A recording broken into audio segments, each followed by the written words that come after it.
Hey Bermuda, my name is Kristen Lambert and today you'll be watching the annual Gombe Festival here on Channel 82.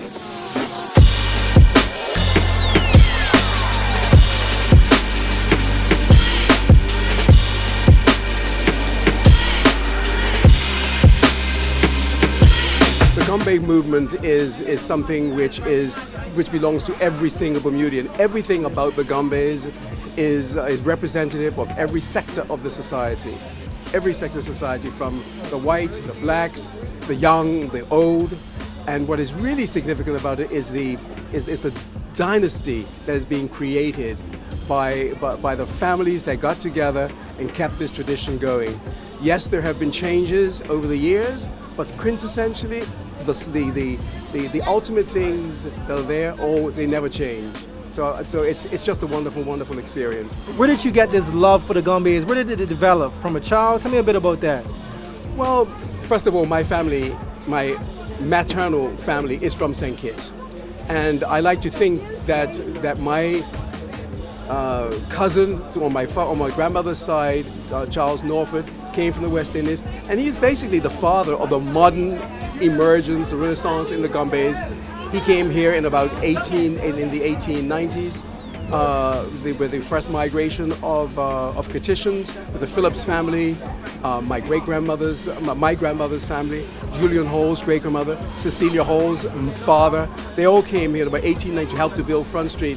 In about 1918, between 14 and 18, you have Charles Norford coming here and starting feeling nostalgic because he left what was called the masqueraders down in St. Kitts. So you have the re-emergence of the Gombe movement. So he's really the father of what I call the modern day Gombes. He was a member of the family. I lived in Middletown, the top of Curving Avenue. When the Gombes came off Fourniel, one of the first stops they made was at my grandmother's house. It seems like everyone's coming out today to the Gombe Festival, from young to old, everybody. Now let me hurry up and find a seat before it's taken.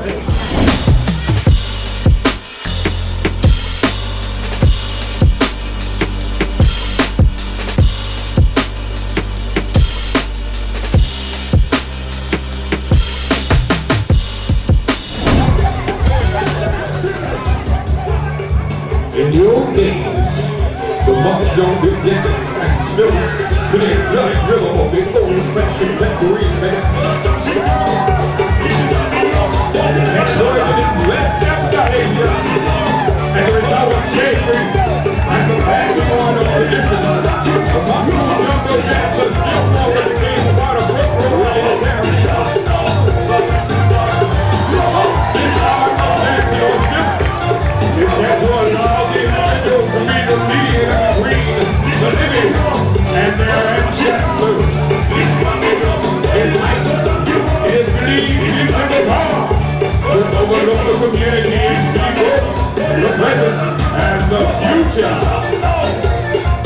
This whole character is a both traditional act, especially seen at Christmas and What the future looks like for the Gombes? I still see little ones in the Gombes, so it looks like it has a long future. What do you think? I think that the promoters and the organizers of the Gombes, from the H&A crowd, the Warner's crowd, all of them have done a tremendous job of instilling the Gombe culture and tradition into the young people.